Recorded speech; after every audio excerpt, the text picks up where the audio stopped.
We're looking at the character here, which means ahead of or in front of. It's pronounced sen, and it's the first part of the word for sensei, which means teacher or master.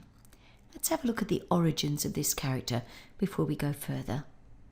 These are the very earliest form of this character, and you can see basically it's quite a simple pictograph of a person or a man simply moving forward.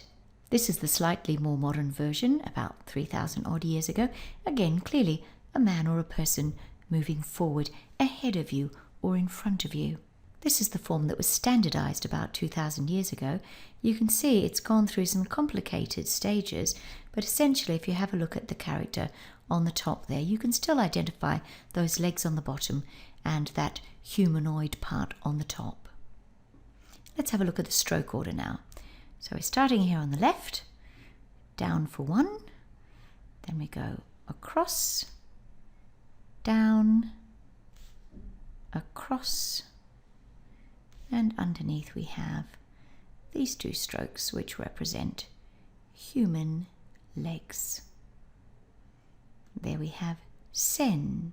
Now, purely coincidentally, the top of this character just happens to look like the modern day character which we use for cow.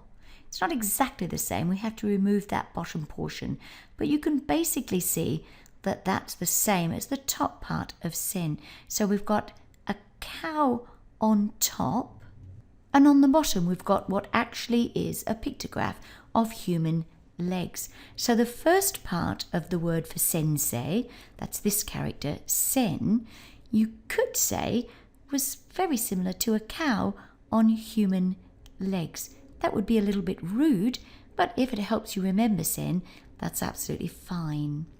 Now let's have a look at how we write the complete word sensei.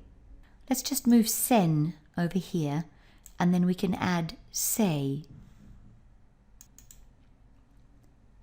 Now we've met sei before. It has a core meaning of alive, and it's been used to write words such as primary school student and high school student and so on.